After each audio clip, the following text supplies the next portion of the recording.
Good morning, Trump family. Welcome to Open Source News. Have a good day and God bless you. Don't forget to like, share, subscribe, and turn on that notifications bell so you don't miss a thing. Alright, the following is a collection of news from Patriots. Let's get into the news this Wednesday morning. And it looks like we got two more news regarding Elon Musk and his purchase of Twitter. It looks like it's going to actually now happen. Maybe this had something to do with the beef that was kicked up yesterday after Zelensky, the Ukrainian cross-dressing president, decided that he did not want to negotiate for peace. And with Russia, he wanted to continue to grift and continue to suck up all the taxpayer money from the United States as he can to continue to, fund his life, his lavish lifestyles, as he has time to obviously have Twitter beef, to take all the pictures in vogue and make all these guest appearances all over the place. But somehow, we got to take super serious that the war in Ukraine that he is so totally focused on, right? As they continue to do this, it looks like to me that Elon Musk has had enough, and hasn't had enough of these liars in government. And he's going to go ahead and pull the trigger and say, yes, we're going to go ahead and buy Twitter. And we're going to go ahead and take care of some of this stuff that's currently going on. Get rid of a lot of these Ukrainian bots, a lot of these bots overall on the platform, and make this the platform where what it was designed to do, to be an open and free, fair marketplace for ideas and conversations. So let's go and dive into what we have here coming to it from Bloomberg. Over here on Twitter says breaking. Elon Musk is proposing to buy Twitter for the original offer price of $54.20 a share, according to people familiar with the matter. It goes on to say down here, Musk made the proposal in a letter to Twitter, according to people familiar with the matter who asked not to be identified, discussing confidential information. Shares in Twitter climbed as much as 18% on the news, after training briefly halted. So this is pretty relatively new stuff going on right now. And to me, maybe the lawsuit is done. And he's going to look to go ahead and clean up this Twitter sphere, which is ran by so many government entities who have colluded with Twitter in order to suppress speech, in order to continue to prop up propaganda and narratives that you are not allowed to question. And if you do question it, you will be kicked off those platforms, because you are a Russian asset somehow. If you're proposing peace, something that many people originally had said, hey, maybe we should be seeking a peace deal versus funneling more weapons and money into Ukraine. How about that? But no, our current leadership in this current government that we have is not interested in peace.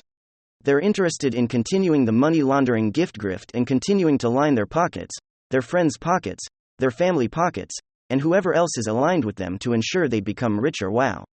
Well, you and I become poor. And the rest of the world continues to see the death and destruction of this, and the eat, even pushing us closer to a nuclear solution, and some of these things that are taking place. And something just happened over the last 24 hours that brought the world closer to nuclear war. Or at least that's what it would seem. An international leader has shocked the world by publicly calling on Russian President Vladimir Putin to blast Ukraine with tactical nuclear weapons. We're going to see precisely what was said, and more importantly, why it was said. And while it's all rather shocking, they're seen as some of the fiercest fighters on the planet, the elite fighters of Chechnya. They gained the ferocious reputation last few decades after two brutal wars against Russia, and what many consider to be the most violent conflicts around Europe since the Second World War. But now the fury of both these militaries, Chechen and Russian, have joined together in the special military operation launched by Vladimir Putin in Ukraine, and though they fight for Vladimir Putin, these Chechen soldiers are ultimately loyal to this man, Ramzan Kadyrov, the pro-Kremlin president of the Chechen Republic. It's Kadyrov that turned heads around the world this weekend, when he took to his Telegram platform and wrote, quote, I don't know what the Russian Federation Ministry of Defense reports to the Supreme Commander-in-Chief, but in my personal opinion, more drastic measures should be taken up to the declaration of martial law in the border areas, and the use of low-yield nuclear weapons. Now, obviously, it was that last phrase, the use of low-yield nuclear weapons, or as they're more commonly known as tactical nuclear weapons, that was the most alarming of them all. Tactical nuclear weapons are different from strategic nuclear weapons, in that they're shorter range. They're not intercontinental. They're less destructive, and are strategically designed and employed to strike battlefield targets. Now, obviously, those qualifications duly noted, they are still nukes, and they are therefore still radically destructive, and their use in battle would be an international game changer, which goes without saying, while the US got rid of all but just a couple of 100 of our tactical nuclear weapons up to the fall of the Soviet Union, Russia, and so as of today, they have an unmatched stockpile of over 2,000 tactical nuclear weapons. Now, what could derail us coal? Especially ominous is that it was recommended in light of Vladimir Putin's recent warning that Russia would defend itself by all means necessary, were Ukrainian or NATO forces to attack the newly annexed territories of Lugansk. Stone, yes, Z approach in Kherson, which are as of last Friday, officially, as far as the Kremlin is concerned. They are now as much a part of the Russian Federation, as is Chechnya. So what are we to make of all of this?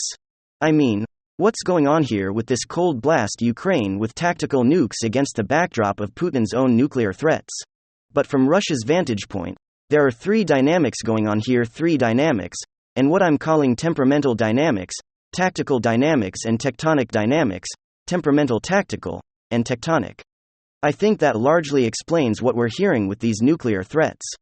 So let's start first and foremost with the temperamental. As you may know, Ukrainian troops launched a very impressive and very successful campaign to recapture Kharkiv, and are currently in the process of doing the same in Lima. And it's clear while the Kremlin doesn't seem very bothered by this, the Russian population is. They were very upset over the retreat by Russian troops from Pocket Kadyrov has made his frustrations about the tempered and restrained nature of the SMO, the Special Military Operation, which has thus far been conducted with less than 20% of the total Russian military. He's made it very public, his frustration, and so I think in many respects his nuclear Kolza expression of that, why don't we simply unleash the full power and mind of the Russian military and get this whole thing over with? That's what a lot of Russians are asking today. And that's exactly how Putin's spokesman Dmitry Peskov, that's how we characterize Kadyrov's words. He characterize him as emotional and not reflective of Kremlin policy. So this is what I mean by the temperamental dynamic at play here. Kadyrov is simply saying out loud what a lot of Russians are saying: why can't we simply unleash the full force of our military and end this thing once and for all? Well, the simple answer to that is that given the strictures, the legal strictures and limitations of an SMO, China in India would not permit Russia to unleash the beast, as it were, as if there were in an all-out war against Ukraine. You see, Ukraine, of course, can be in the role at war with Russia.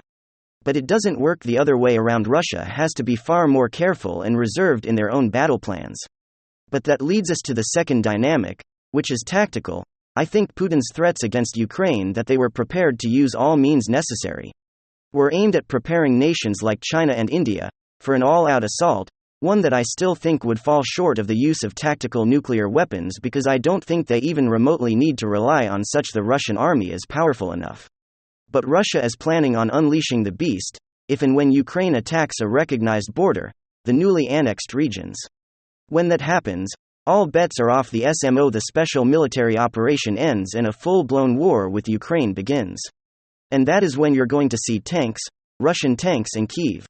So the blustering threat, so they have to prepare the two nations that need to be on board for this to work.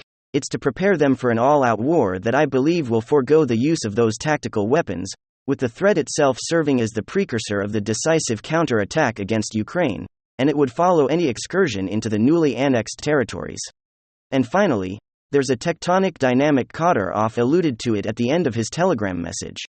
He in effect said, we don't need to consult with the West anymore. We do things our own way. And the West is powerless, totally powerless to stop it. You see, all of these threats are in effect breaks from international norms that up until now have been established and perpetuated by Western liberal globalist institutions like the WTF in Davos, in the EU in Brussels, and adults in DC. A new force has been rising, a Eurasian force that sees itself as representative, that the growing backlash against those international norms. And now we're starting to see that force stare down Western liberal globalist powers.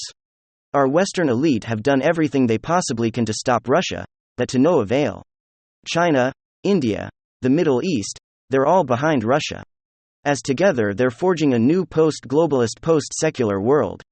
All of this talk, all these nuclear threats are an ineffective deliberate breaks from their offenses against the Western liberal globalist order, that in many ways is their real significance.